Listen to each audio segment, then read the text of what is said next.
Hello student, पिछले class में हम लोग विज्ञान की आकृति में प्रश्नावली 7.1 पढ़े। प्रश्नावली में क्लास में पढ़े प्रश्नावली 7.1। हेलो स्टूडेंट, पिछले क्लास में हम लोग निर्देशांक ज्यामिति में प्रश्नावली 7.1 पढ़े। इस प्रश्नावली में इस क्लास में हम लोग प्रश्नावली 7.2 में पढ़ेंगे। तो प्रश्नावली 7.2 जो है में विभाजन सूत्र पढ़ना है। तो विभाजन क्या होता है और उससे रिलेटेड फार्मूला क्या होगा, पहले विभाजन जान लीजिए। जैसे विभाजन का मतलब बांटना है। देखिए, यह एक चाक है, इसको दो भागों में बांट सकते हैं। इसके ठीक मध्य से अगर तोड़ेंगे तो दोनों भाग बराबर होंगे, अर्थात जहाँ से तोड़ा गया यह बिंदु क्या होगा, मध्य बिंदु होगा। या यह जो दो भाग है, इसका एक भाग जो है छोटा हो जाएगा और दूसरा बड़ा हो जाएगा। ठीक है, तो यह एक भाग है, एक भाग यह है, दो भाग है। तो दोनों भाग बराबर हो सकते हैं या नहीं हो सकते हैं, वह किस पर डिपेंड करेगा, व्यक्ति के तोड़ने पे। तो जैसे चाक तोड़ा गया, चाक के तोड़ने पर डिपेंड किया जाएगा कैसे तोड़ा जाएगा। उसी तरह से जो है इसमें दो बिंदु की, पिछले क्लास में हम दो बिंदुओं के बीच की दूरी पढ़े। मान लिया जाए एक बिंदु ए x1 y1 और दूसरा बिंदु b x2 y2 है। यह दो बिंदु जो है, इन दोनों बिंदुओं के बीच की दूरी पिछले क्लास में पढ़े। अब जो है इन दो बिंदुओं से जो रेखाखंड बन रहा है, इसको दो भागों में बांटना है। इसके लिए क्या करना होगा, हमको एक बिंदु लेना होगा। मान लीजिए बिंदु P है, इसका निर्देशांक xy है। यह बिंदु P दोनों बिंदुओं A और B को दो भागों में बांट रहा है। एक भाग यह है AB और दूसरा भाग BP। अब यह दोनों भाग अभी बताएं, पहला कंडीशन बराबर हो भी सकता है, दूसरा कंडीशन बराबर नहीं भी हो सकता है। ठीक है, तो पहले हम लोग पढ़ेंगे कि बराबर नहीं है। तो मान लिया जाए दोनों भाग जो है, यह पहला भाग M1 और दूसरा भाग M2 है। ये भी ध्यान रखिएगा, यह बिंदु जो है दोनों बिंदुओं को मिलाने वाले रेखाखंड को बिंदु P XY दो तरह से विभाजन कर सकता है। ठीक है, विभाजन एक तो यहाँ इसके दोनों के मध्य, दोनों के बीच कहीं भी हो तो वो अंतर विभाजन होगा। इसके बाहर भी हो सकता है तो बाह्यतः विभाजन होगा। ठीक है, तो दो प्रकार का विभाजन होता है, किसी रेखाखंड का अंतर विभाजन और बाह्यतः विभाजन। तो फार्मूला में जो प्राप्त होगा विभाजन सूत्र का, अंतर विभाजन सूत्र और बाह्यतः विभाजन सूत्र प्राप्त होगा। ठीक है, लेकिन हम लोगों को जो है केवल इंटरनल डिवीजन फार्मूला जो है या सेक्शन फार्मूला पढ़ना है, एक्सटर्नल सेक्शन फार्मूला नहीं पढ़ना है। या ये मान के चलिए सिलेबस में नहीं है, बट याद रखिएगा उसमें दोनों में बहुत ज़्यादा का डिफरेंस नहीं होता है। जो डिफरेंस है उसको हम जान लेंगे। तो आइए हम लोग डायरेक्ट फार्मूले प्रूफ नहीं कर रहे हैं क्लास में, सेक्शन फार्मूले को प्रूफ नहीं कर रहे हैं, बस फार्मूला याद रखिए, उसके आधार पे आप सवाल हल करिए। जो बोर्ड एग्जाम में आएगा जितना है बस उतना ही जानिए, और बाकी चीज़ों को जानना है तो अगली कक्षा में आप जान सकते हैं। तो मान लिया जाए बिंदु P का निर्देशांक XY है, जो इन दोनों बिंदुओं को मिलाने वाले रेखाखंड AB को दो भागों M1 और M2 में बांट रहा है। ठीक है, तो x और y का निर्देशांक क्या होगा, यानी बिंदु P का निर्देशांक अर्थात XY का मान, तो x बराबर हो जाएगा x1 M2 plus x2 M1 अपान M1 प्लस M2 तथा y बराबर x2 M1 plus x1 M2 अपान M1 प्लस M2। आप देखिए यहाँ पे यह x और y का जो मान निकल गया, अब इसको लिखा कैसे जाएगा। ठीक है, लिखा कैसे जाएगा, इसको याद कैसे रखा जाएगा, क्या ये फार्मूला तो याद रखना पड़ेगा, नहीं। आप x का मान लिखना है। ठीक है, x का मान लिखना है तो आप क्या कर लीजिएगा, M1 M2 जो दो भाग है तो M1 प्लस M2 कर लीजिएगा। ठीक है, आप फिर नीचे भी M1 प्लस M2 कर लीजिएगा। ठीक है, थोड़ा डिस्टेंस, यहाँ डिस्टेंस थोड़ा दूरी बना के लिखिएगा, हो जाएगा। अब देखिए यहाँ x बराबर M1 प्लस M2 बटा M1 प्लस M2 लिखा गया। यहाँ x है तो यहाँ x लिख लीजिए। ठीक है, यहाँ 1 है तो यहाँ 2 लिखिए, यहाँ 2 है तो यहाँ 1 लिखिए। देखिए फार्मूला आ गया। अब देखिए y बराबर क्या लिखेंगे, y बराबर यहाँ पे भी M1 लिखेंगे, M1 यहाँ पे लिखा जाएगा M2 फिर यहाँ लिखा जाएगा m1, यहाँ लिखा जाएगा m2। ठीक है, अब यहाँ देखिए यहाँ y है तो यहाँ y लिख लीजिए दोनों जगह, यहाँ 1 तो यहाँ 2, यहाँ 2 है तो यहाँ 1। ये फार्मूला हो गया। ठीक है, यह जो अंतर विभाजन का सूत्र है। अब जो है बाह्यतम विभाजन में क्या होता है, बाह्यतम विभाजन में जो है यहाँ पे आता है क्या, माइनस। बाह्यतम विभाजन में माइनस यानी प्लस चिन्ह जो है ये किसको कर रहा है, indicate internal section, internal division को। ठीक है, इंटरनल सेक्शन। और ये माइनस चिन्ह क्या रिप्रेजेंट कर रहा है, माइनस चिन्ह या एक्सटर्नल को, एक्सटर्नल सेक्शन को या डिवीजन को रिप्रेजेंट करता है। तो यह याद रखिएगा। ठीक है, दोनों में होगा, इसमें भी और इसमें भी। अब हम लोग आइए जानते हैं फार्मूला। आप लिख सकते हैं बहुत आसानी से, बहुत लोग इसको ट्रिक समझते हैं, बट ये एक प्रक्रिया है, आपको याद करने का तरीका बताया गया। फार्मूला जो है इसमें बहुत आसान होता है कोऑर्डिनेट में याद रखना, बस तरीका समझिए कैसे लिखा जा रहा है फार्मूला को, तो आपको रटना भी नहीं पड़ेगा, फार्मूले पर कमांड भी हो जाएगा। जब फार्मूले पर कमांड होगा तो क्वेश्चन लगा सकते हैं। टाइप ऑफ क्वेश्चन पर ध्यान देते हैं, कितने टाइप का क्वेश्चन बनता है। ठीक है, तो पहला क्वेश्चन तो यही बनेगा, दो बिंदु दिया रहेगा। ठीक है, दो बिंदु दिया रहेगा, तीसरा बिंदु दिया रहेगा तो पूछेगा कि तीसरे बिंदु का निशान, जबकि इसको दो किसी न किसी अनुपात में बांटता हो। ठीक है, प्रश्न जो है देखिए, जैसे यह बिंदु x1 y1 x2 y2 को मिलाने वाली रेखा, ठीक है, को बिंदु P x y जो है m1 संबंध m2 में विभाजित करता है, तो x y का निशान क्या होगा, तभी लिखे थे। इसी तरह से जो है क्वेश्चन आएगा, एक एग्जाम्पल ले लेते हैं हम लोग कि उस बिंदु का निशान ज्ञात कीजिए, उस बिंदु का निशान ज्ञात कीजिए, उस बिंदु का निर्देशांक ज्ञात कीजिए जो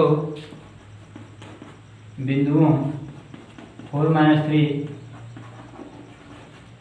और 8-5 को, जो 4-3 और 8-5 को जोड़ने वाली रेखा को आंतरिक रूप से 3 संबंध 1 के अनुपात में विभाजित करता हूँ। ठीक है, ये प्रश्न है, इसका सलूशन कैसे देंगे आप। उस बिंदु का निशान ज्ञात करना है जो 4-3 और 8-5 को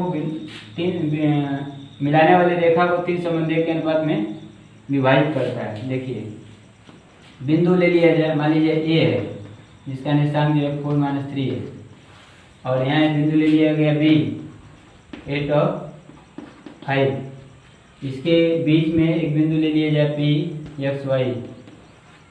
ठीक, और यह जो है मान लिया जाए m1 और m2। तो वो बिंदु जो है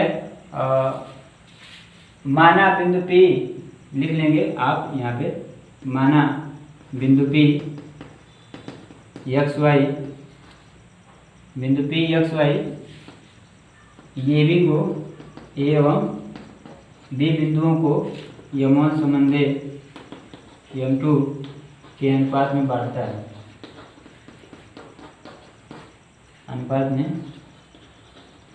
विभाजित करता है। ठीक, ये तो प्रश्न हो गया। इसका सलूशन कैसे देंगे, तो आप क्या करिएगा, लिखिएगा x बराबर formula m1 x2 plus m2 x1 अपान m1 प्लस m2। x निकालना है, m1 m2 ये सब दिया हुआ है। ठीक है, तो अब आप जो है क्या करिएगा, यहाँ पे देखिए ये तो फार्मूला हो गया। इसी तरह से जो है आप यहाँ y बराबर लिख दे रहे हैं m1 y2 plus m2 y1 अपान m1 प्लस m2।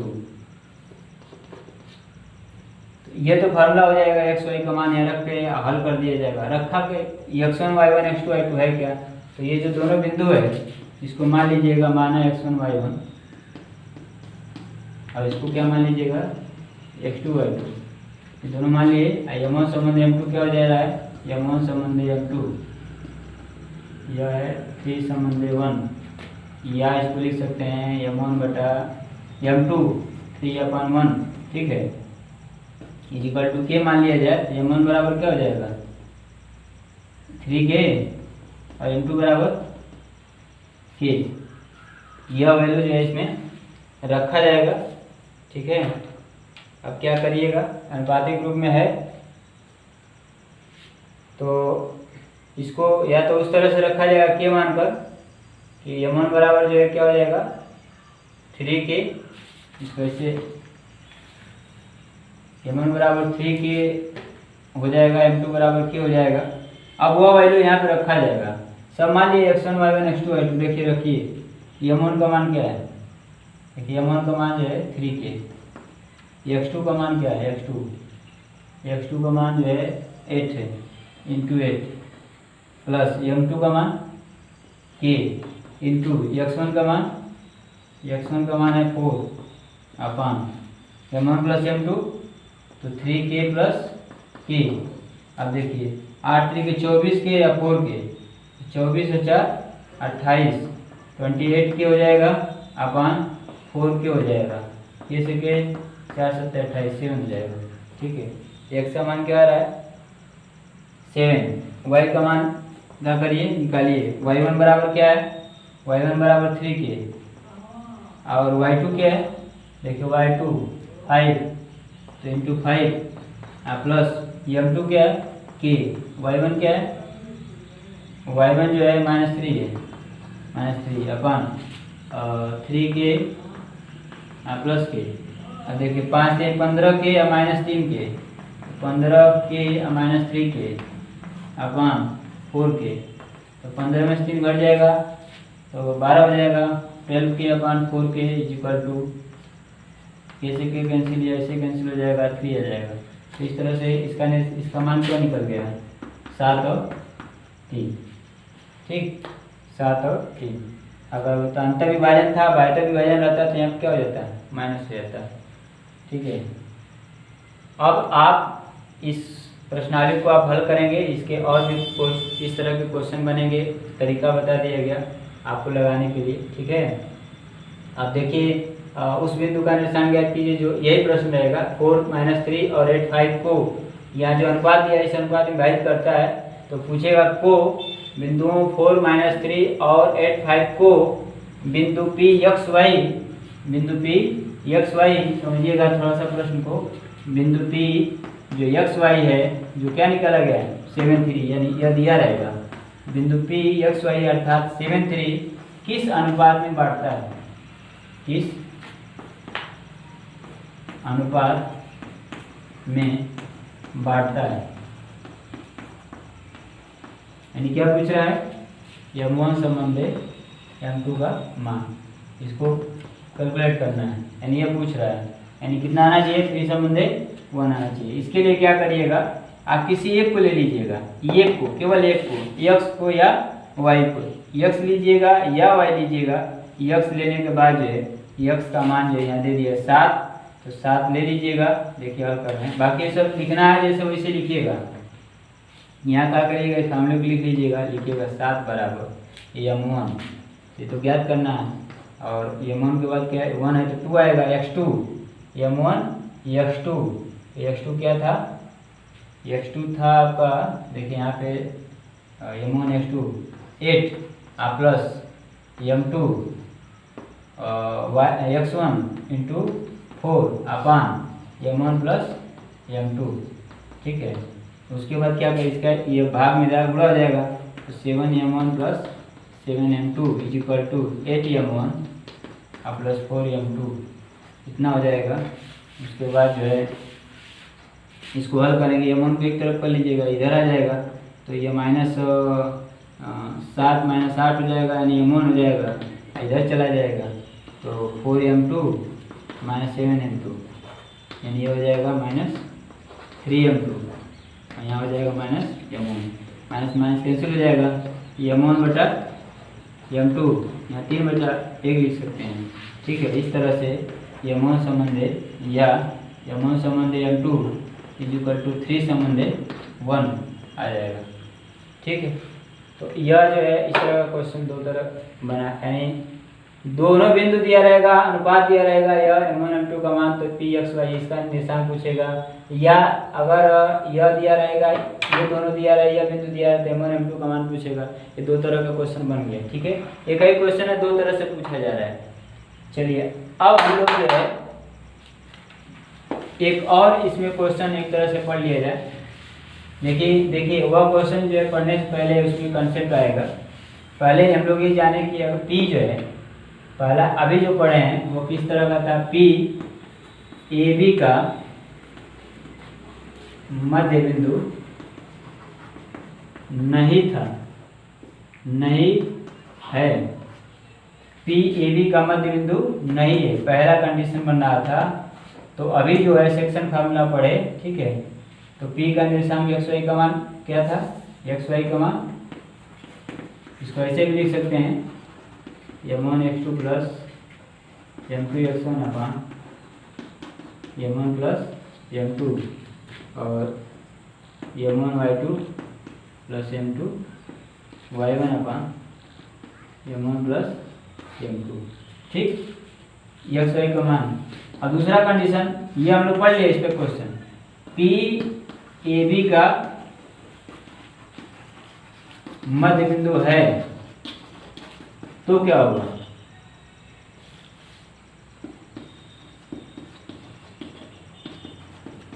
तो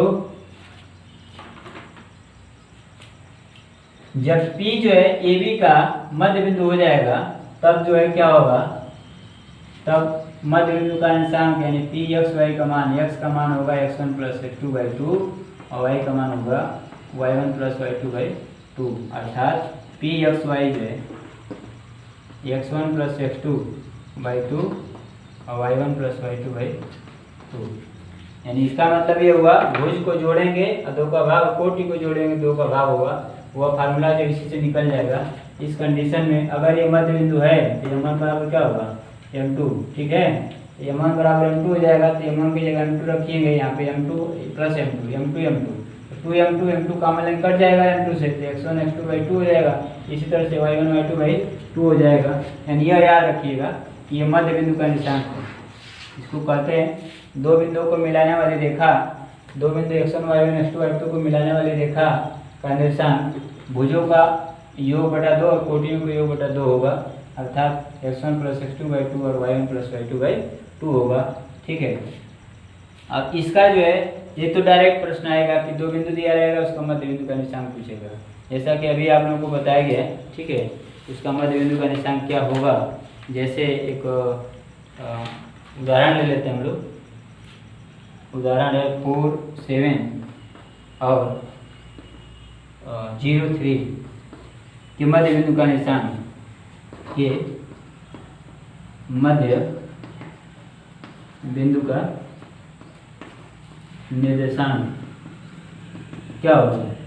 तो इसको बताएं, भुज को जोड़ेंगे 4 + 0/2 4 + 0/2 और कोटि को जोड़ेंगे 7 और 3 7 + 3/2, तो ये हो जाएगा 2 और ये हो जाएगा 7 + 3 10/2 एंड दैट इज 5, तो 2 5 आ गया। तो यह ऐसे निकालिएगा या तो फार्मूले का उपयोग करिएगा।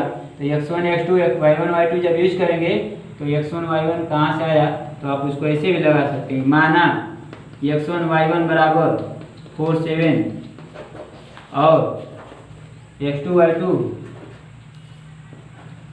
इज इक्वल टू 0 3, क्योंकि x1 प्लस x2 x बराबर x1 प्लस x2/2, तो यहाँ रखेंगे 4 + 0/2 दैट इज 2।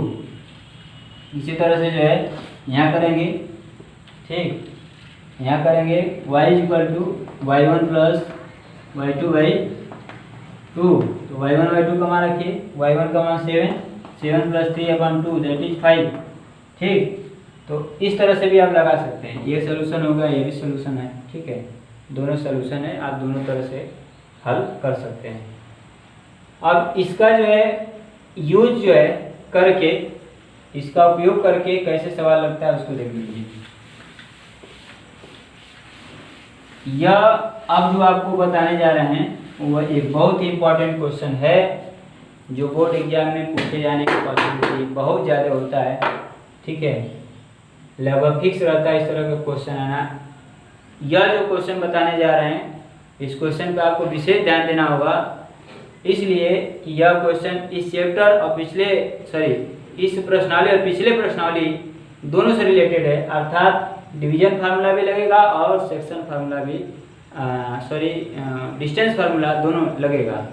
तो डिवीजन या सेक्शन फार्मूला और उसके पश्चात डिस्टेंस फार्मूले का उपयोग करके क्वेश्चन सॉल्व करना होगा। जैसे एग्जाम्पल लेते हैं, सेक्शन फार्मूले का प्रयोग करके जो है जो प्रश्न आएगा तो वह यह है, देखिए ए बी सी डी एक वर्ग है, इसके 4 शीर्ष दिए रहेंगे ए बी सी डी के, और इसमें ये पूछेगा कि इनके मध्य बिंदुओं को मिलाने से इस जो आकृति दिया है, चाहे जिस प्रकार का भी आकृति हो, चतुर्भुज रहे, समांतर चतुर्भुज रहे या वर्ग रहे, इसके मध्य बिंदुओं को मिलाने से बना आकृति क्या हो सकता है। पिछले वीडियो में जो आपको बताया गया है कि ये चतुर्भुज के 4 शीर्ष हैं, तो वह चतुर्भुज क्या क्या हो सकता है, तो उसी तरह से जो है वर्ग हो सकता है, आयत हो सकता है, समांतर चतुर्भुज, समांतर या समचतुर्भुज। तो समांतर चतुर्भुज,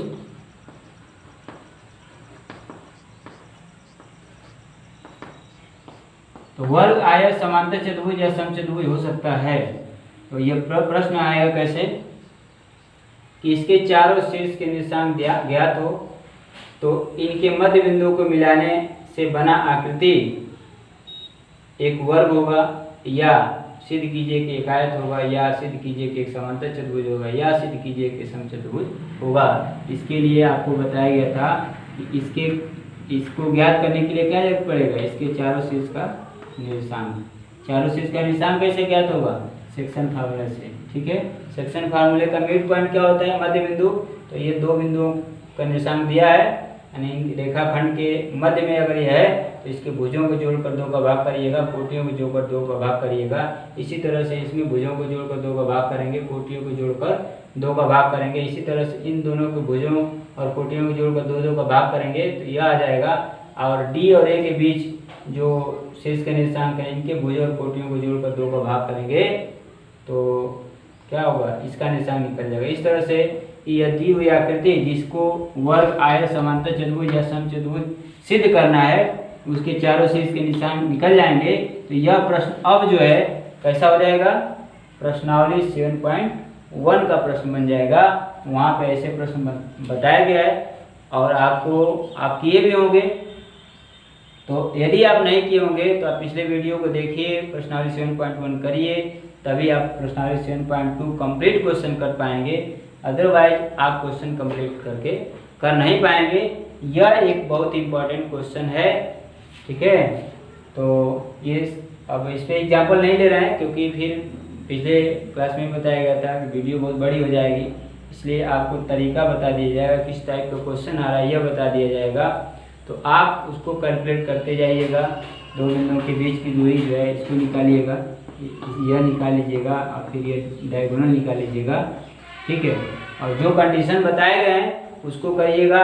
यदि यह कंडीशन नहीं पता है तो 9th क्लास के बुक उठाइए, उसमें इनसे रिलेटेड कोई भी आकृति, वर्ग, आयत, समांतर चतुर्भुज और समचतुर्भुज कब होता है यह आप ज्ञात कर सकते हैं, ठीक है। वहाँ से पढ़िए और फिर यहाँ आइए या हमारे पिछले वीडियो को 9th क्लास से रिलेटेड वीडियो को देखिए, ठीक है, आपको सारा डिटेल क्लियर हो जाएगा। तो इस क्लास में बस इतना ही। अगले क्लास में हम लोग एक नए टॉपिक के साथ मिलेंगे, जो प्रश्नावली विभाजन सूत्र में जो प्रश्नावली 7.2 है उसको आप हल करिएगा। प्रश्नावली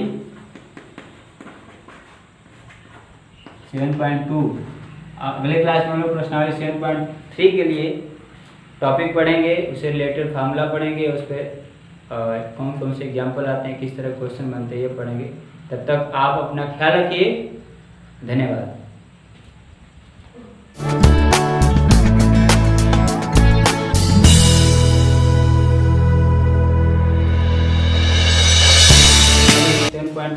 में पढ़ेंगे तो प्रश्नावली 7.2 जो है में विभाजन सूत्र पढ़ना है। विभाजन क्या होता है और उससे रिलेटेड फार्मूला क्या होगा, पहले विभाजन जान लीजिए। जैसे विभाजन का मतलब बांटना है। देखिए यह एक चाक है, इसको दो भागों में बांट सकते हैं। इसके ठीक मध्य से अगर तोड़ेंगे तो दोनों भाग बराबर होंगे, अर्थात जहाँ से तोड़ा गया यह बिंदु क्या होगा, मध्य बिंदु होगा। या यह जो दो भाग है इसका एक भाग जो है छोटा हो जाएगा और दूसरा बड़ा हो जाएगा, ठीक है। तो यह एक भाग है, एक भाग यह है, दो भाग है। तो दोनों भाग बराबर हो सकते हैं या नहीं हो सकते हैं, वह किस पर डिपेंड करेगा, व्यक्ति के तोड़ने पर।